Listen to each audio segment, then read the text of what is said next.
going to London for things. You know what I mean? Because that's what people tend to do. You know, even when you want to make it, you want to go to London. You know what I'm saying? That's the natural way to think, and that's not always the way to think. You know what I'm saying? So I think, yeah, I just started off. That's man, stop fruit beats and that. You know, Fruity Loops. You get your big Fruity Loops. Started doing it like that. We're in Liverpool, obviously. You've just worked with a few of the local MCs, the local acts here.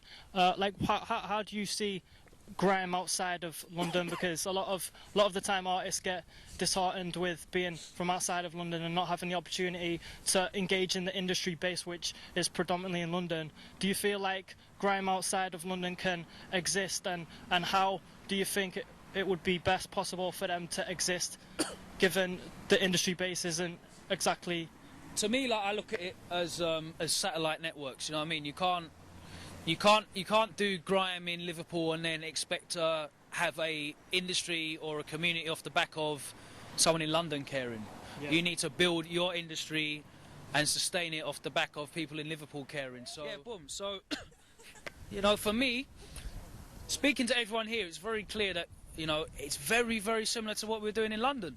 Like, it's exactly the same. You've got the same hardships, you've got the same obstacles, you've got the same barriers, but what you need to do is you need to use the same solutions that we had. You know what I mean? Like, a scene didn't just appear overnight in London. We put our own events, we put on our own stations, we had our own events and stations locked off.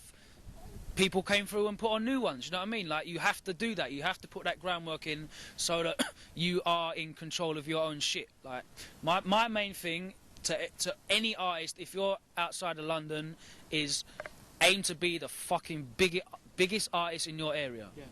Then be the biggest artist in your area and the area next to you, and make sure that you are. Be in control of shit, you know. Put on events, because if you're putting on events, then you know what, you're going to get the shine. And you know what, there needs to be people that are like business people, you know what I mean? You don't just need MCs and producers and DJs. You need, like, Stay Fresh is a brilliant example, because they've got producers, they've got SX there, so obviously he's made beats that everyone's cared about. They've got a good selection of MCs coming through, like Saf and Maka and them guys. But they've got Jamie. Jamie Dread is the guy at Stay Fresh that makes everything possible from a business sense, organisation. He's not trying to get on the mic or trying to produce, he organises shit. And that's what you need. You need talent, but you also need people there to help organise it and give it a purpose. A structure. Exactly, a direction to work in, because you know what? Working hard and working smart are two very different things. Yeah. Do you know what I mean? You can grind yourself into the ground, go studio every day, shoot 1 million YouTube videos, but if no one's caring about them, then you're killing yourself. Whereas you can shoot 2 or 3 videos, get them in the right places, push them properly, get the right features with artists that are relevant and going to get you hits, and you'll get far more response. So just be critical and analytical of what you're doing. So you got 500,000 people living in Liverpool. In London there's 6 million people, right? So you have got a 1/12 of the people. But for those 500,000 people, there's far less MCs that you've got to compete with. Like, you've got a captive market. Do you know what I mean? If you're a big MC in Liverpool, how many other MCs are there going to be that are big? Like 10 tops? If you're a big MC in London, there's going to be like 50, 100. So the proportion is, you know, not always the same. So you've got a captive market. Make the most of that. Start really peppering everyone that could possibly like grime. The students that come here. Do you know what I mean? The guys on the estates, guys on road, even like everyone else in the suburbs or whatever. Make sure they know who the fuck you are and start putting on events that they can come to regular, safe. The first 2, the first 3, they don't make money. Do them again, and people will start coming back, and that's how you get fans.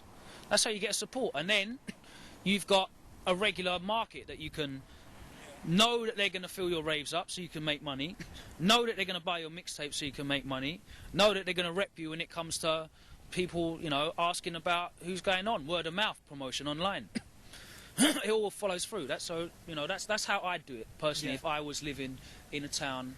But you know, for me, I don't even live in London, I live in Essex. So now, do you feel like it's heading in the right direction as far as grime music? Do you think where it needs to be? Do you think we're pushing to where it needs to be, or do you think there's more that can be done on the side of MCs?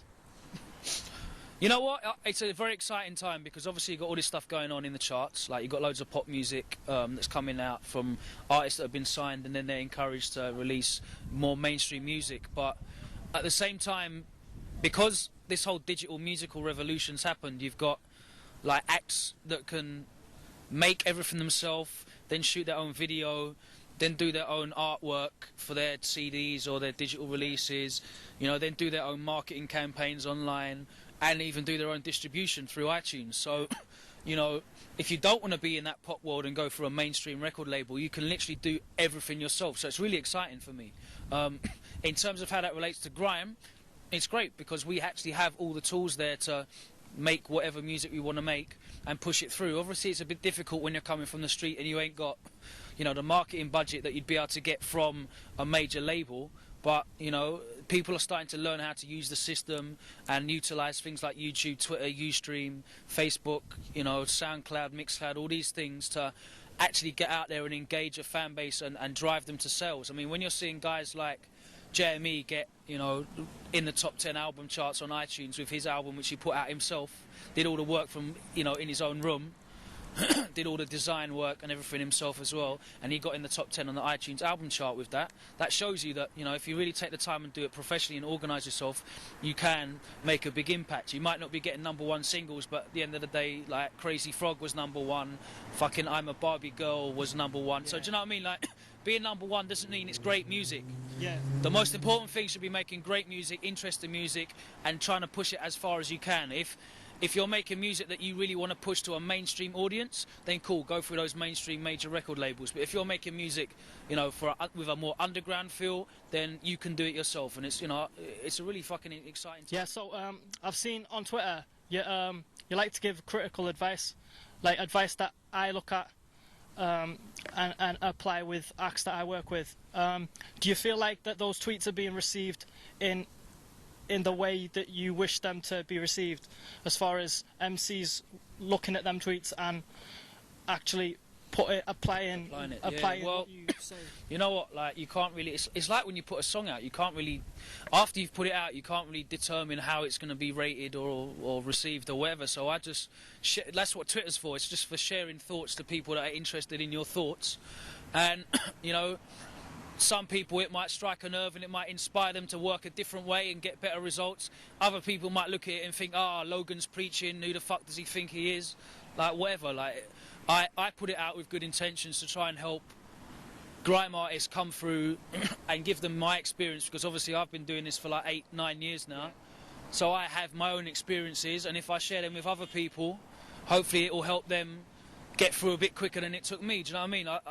I think, you know, it's a wise man who learns from his mistakes, but it's a far wiser man who learns from the mistakes of others. So if I can share my experiences and where I might have gone wrong with people, hopefully, you know, it becomes easier for them to get better results. Because I know out there right now, there's literally thousands of acts, not just in the grime scene, in what we call urban music, that, you know, I've got loads of talent, but they don't know where to go with it. And, you know, if I can help them get a little bit of insight into trying to do things a little bit differently and getting results, it might stop them. You know, if I can stop even one person going, you know what, music's long, fuck this, I'm not going to do it anymore, that could have been, you know, a great musician, then it's worthwhile for me. Do you know what I mean? And that's what Twitter's about, bro. I know you've got a new project that you're working on, a website to push grime music. Could you tell us a little bit more about that? Basically, I looked at the grime scene and realised that a lot of the people that might be getting into it, a lot of the fans that are getting into it, they don't really know where to go and look for the stuff. They don't know where to find out when music's coming out. You know, cool, you follow someone on Twitter, but if you aren't looking at Twitter 24/7, then you might miss important stuff. You know, and then it gets lost in the timeline. You'll never see it again. Like when people do free downloads and stuff, they'll put it on their Twitter, and then, you know, if you were on holiday that week, you come back a week later, the EP's a myth. You can't find it. The link's expired. Exactly, all that shit. Like, so really, there needs to be a repository for everything, information about grime. There needs to be a place, a home for journalism that makes grime look professional, makes grime look like a legitimate art form, because to me it fucking is. Do you know what I mean? It is an art form. The MCs, the producers, we do stuff in this genre of music that no one else does in the rest of the world. And I think it needs to be celebrated. and it needs to have something dedicated to it. You know, there's a couple other websites out there that are involved with it, but I don't think their format is conducive to people literally going and accessing the information. Do you know what I mean? And being up to date with everything. And there's not like, for me, I look at it like a fucking Sky Sports News for grime. Do you know what I mean? You can go in there and be up to date with everything that's happened in grime that week, but you can also go in there and search an artist that you've just found out and see all the old articles on him and really know his backstory. The other bonus about that is if you're in the mainstream media, like you're in a newspaper, or the Guardian, or the Observer, or the Enemy magazine, and there's this new hot guy in a grime scene that everyone's talking about, and you don't know anything about him, like you can just go on the website, steal all the information, and write about him in your magazine. And for me, you know what? I don't care if you steal the information. It means that there's more grime being written about in big publications. 100%. Where can people contact you if they want to get in touch with you? info@logansama.com is my email address. It's on every single social networking site I own. So if you can't get hold of me, then you're doing something seriously wrong, because my details are fucking everywhere. Trust. And if you ask me on Twitter what my email address is, I will not tell you, because it's on the fucking profile. And if you can't look on my profile, if you can't make that effort to look on my profile and find my email address, then you're not going to get far in the music industry. So I'm not going to tell you what it is. So look first before you embarrass yourself. Cheers. Get to know. Yeah. Thanks, Logan. Pleasure. For doing this interview. musicandjuice.com. You heard it here first.